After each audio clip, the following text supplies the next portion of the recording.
Quinn. My name is Melissa, and I'm your nurse for today. I'm going to review your discharge instructions with you. I have some handouts that will help explain your condition and medications. As we go through this information, I'll ask you to explain things back to me to make sure I'm explaining everything clearly. Is that okay? Yes, that's fine. First, let me make sure we've handled all your personal items correctly. I have your signed valuables list here. Can you verify that all these items have been returned to you? Yes, I have everything back. Great. Mrs. Quinn, you were admitted for CHF exacerbation, which means your heart failure got worse, making it harder for you to breathe. Your heart failure means your heart isn't pumping blood as well as it should be. This can cause fluid buildup in your lungs and body, leading to swelling and shortness of breath. Can you explain in your own words what heart failure means and why it's important to manage it? Yes, my heart isn't pumping as strongly as it should, and that's why I get short of breath and I have swelling. Excellent. Dr. Smith made some changes to your medications. Your Lasix dose has been increased from 20 to 40 milligrams daily to help remove excess fluid, and we've added lisinopril 10 milligrams daily to lower blood pressure and reduce the strain on your heart.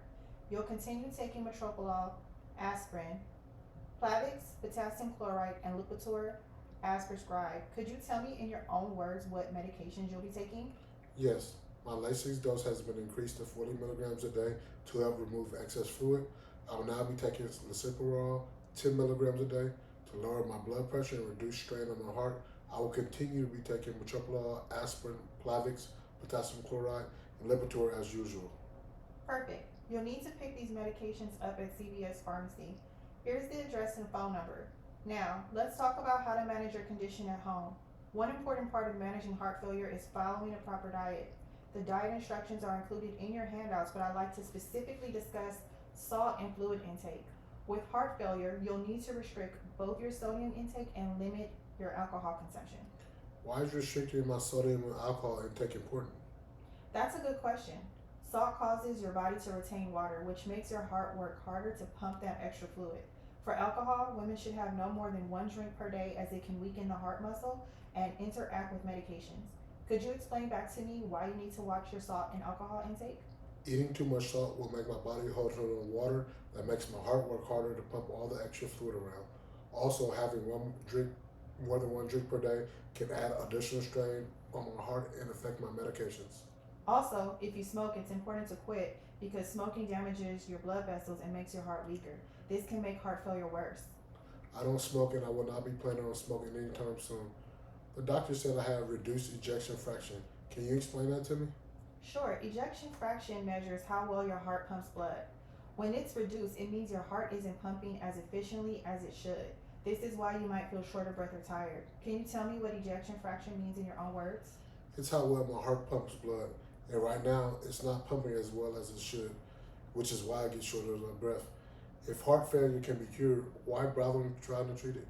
Well, we can't cure heart failure, but we can manage it effectively to help you feel better and prevent it from getting worse. The medications, diet changes, and lifestyle modifications all work together to reduce symptoms and help you maintain your quality of life. Could you explain to me why treatment is important even though there's no cure? Even though it can be cured, following the treatment plan will help me feel better and keep it from getting worse. How will I monitor how I'm doing on this and the other medications I take? There are several ways to monitor your response to medications. You should notice you'll be breathing easier, have less swelling, and feel less tired. Additionally, you should weigh yourself every morning after using the bathroom but before breakfast, wearing similar clothes. Call your doctor if you gain more than 2 pounds in one day or 5 pounds in a week. Also, watch for swelling in your ankles or difficulty breathing, especially when lying down. Can you tell me when you should call the doctor about weight gain? I need to call if I gain more than 2 pounds in one day or 5 pounds in a week, and I should weigh myself every morning after using the bathroom before eating breakfast. Will my medications interact with other medications or food? What should I do to make sure I'm taking it safely? You'll want to be careful with potassium rich foods like bananas if you're taking potassium supplements or lisinopril. Keep an accurate list of all your medications, including over the counter drugs and supplements. Show this list to your doctor and pharmacist. You'll want to avoid NSAIDs like ibuprofen because they can cause fluid retention. Don't skip doses, and if you miss one, take it as soon as you remember it, unless it's time for your next dose. Never ever take a double dose. Can you explain how you will make sure you're taking your medication safely? I should avoid ibuprofen and watch my potassium intake. If I miss a dose, I should take it when I remember, unless it's time for my next dose. I should never take a double dose, and I need to keep a list of all my medications to show my doctor and my pharmacist. Now I want to talk about what to watch for after you go home. It's important to catch any problems early to prevent needing to come back. Please let me explain when to call your doctor and when to seek emergency care. Please call your doctor if you notice increased swelling in your legs or ankles, more trouble breathing than usual, difficulty sleeping due to breathing problems, frequent coughing, or feeling more tired than usual. Can you tell me some reasons to call your doctor? I should call if I notice more swelling, breathing problem, trouble sleeping because of my breathing, coughing a lot, or feeling extra tired.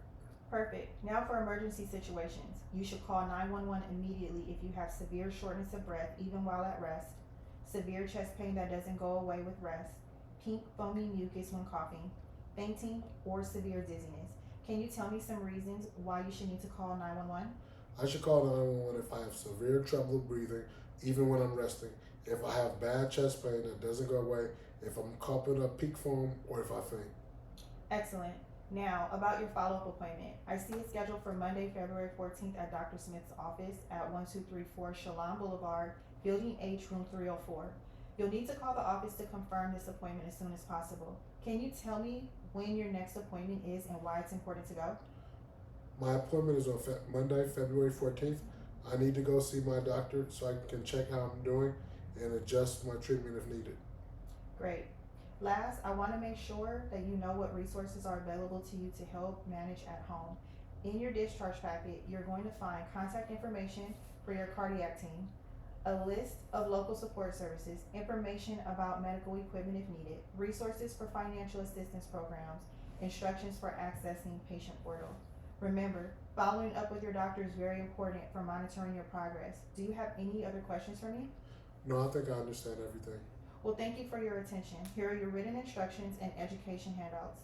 They include everything we discussed today. Please take your new prescriptions to the pharmacy, weigh yourself daily, watch your salt intake, and keep your follow-up appointments. If you have any questions after reviewing the handouts, please call the number provided. Okay. Thank you.